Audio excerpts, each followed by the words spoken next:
One of the things that I've had to really unpack in our relationship and over the course of because we've been together for 13 years, our sexual relationship over that time period has been just this, I mean, roller coaster wouldn't even be an accurate description. It's just been this journey, right? And I've had to really I love understand. the reframe. Not a roller coaster, just a journey.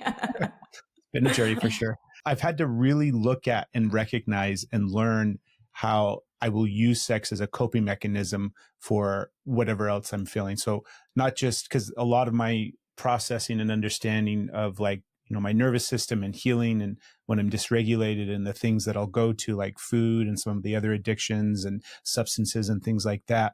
And never really having a real good understanding of how I would use. I mean, I might look at it.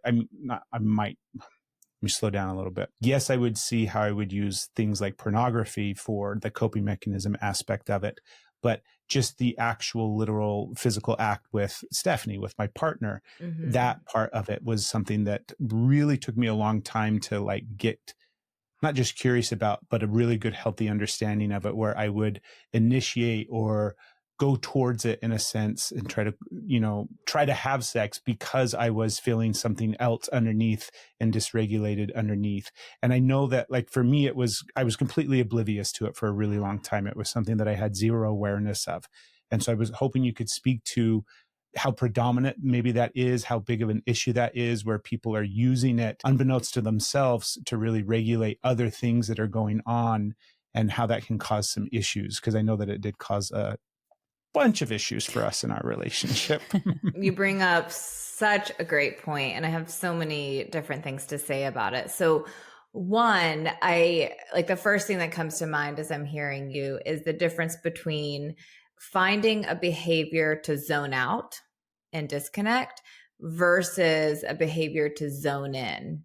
And, because zoning out can make you feel like you're regulating the nervous system because you're breaking in sort of a kind of disembodied way, let's say, from whatever is causing stress in your life. And you get a nice little, mental reset. Let's say you're just video gaming or watching porn or, whatever it may be, and you're sort of disconnected. That's zoning out type of self-soothing versus zoning in self-soothing, which can help regulate the nervous system, I think, in a more profound way, and rather being like purely kind of dopamine driven, help also with serotonin. And I can talk a little bit about the neurochemicals that are present in flow versus, let's say, honeymoon stage sex, because I think that's a really interesting conversation. But and this is actually a great example of what Stephanie and I were talking a little bit earlier about, like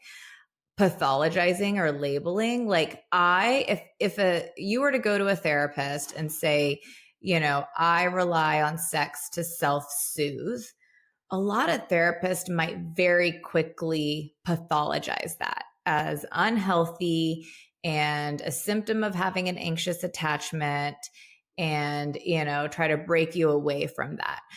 I would kind of do a bit of a deeper exploration, because I am of the mind that if it's coming from a place of being in the zone and connecting and grounding, and if you have other tools in your toolbox to self-soothe, that isn't in and of itself a bad thing. Now, if you solely rely on sex to regulate, to feel seen in your relationship, to feel validated, and that's the only tool that you have, then it becomes a very self-absorbed experience and not really one that connects you to your partner or deepens the relationship in a meaningful way. But let's say you've had a horrible day at work, you feel like you're falling apart. Like I interviewed someone, I think this story is in the book, whose twin sister died. And, she was totally dysregulated and grief stricken. I mean, it was like a part of her had died. This was her twin sister. And the comfort that she found from having sex with her husband. And this is something I have seen in my practice, where during really tough times, people will turn to sex to like soothe, but in a connected way as opposed to this kind of disembodied zoning out, just going through the motions way. So there is a difference. Does that make sense? It makes so much sense. And I'm glad that you frame it that way and the difference between those two, because I can reflect back on moments when those exact things were happening. And I have because I've got sexual trauma in my past. So I have a lot of, it's a thing that's, I'm always like hypersensitive and hyper focused and trying to, it's a subject and a space for me that's really challenging and hard. So I'm always looking at it from kind of like I want it to be the healthiest version that it possibly can be, because it hasn't been over the course of my entire life. Yeah. But framing it that way suddenly just was like, oh yeah. Cause it's not necessarily a bad thing if you're coming from that, the way that you just explained it, because I can think of a lot of experiences where there's times where we'll, this is the other thing that was coming up for me too, is like how often over the course of our relationship where we would use it to solve fights, but it wasn't really solving fights. We were just simply using it to stop the fight in the moment. And then it never really solved any issue at all. Right. And we would, that pattern just kept happening over and over and over, where it was like, we would get into an argument, get into a fight, get really like wound up, both of us, nervous systems would be super dysregulated.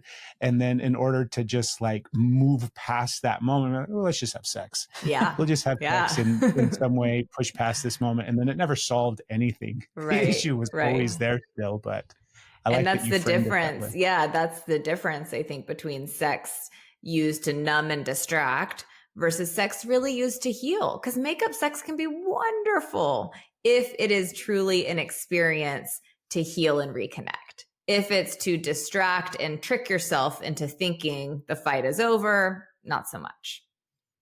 The part two where you mentioned having other tools available, where if that's your only tool, if that's the only thing that you're using. And I think for a long time, especially in the beginning of our relationship, where we went through like that honeymoon phase where everything was wonderful and great and we were having great, amazing sex all the time, then just constantly going back to that, almost like back to that source of connection, but also that was like the thing that we were using. That was like the hammer that we used all the time, regardless, right? Even though it's like we needed a whole bunch of other tools. Right. It can't be the only thing. Yeah. And sometimes it's a really good hammer. It can be a great hammer. Hammer away. There's so many puns in sex. We're making out and falling in love tonight. Thanks for tuning into the episode. If you haven't yet, please take a moment and subscribe, rate, review, and share this episode with somebody. There's new episodes of the Steph Craig Show every week. And if you enjoyed this one, be sure to check out some of these clips as well. Thanks again for listening, and we'll see you all on the next episode. Expect the best, plan for the greatest.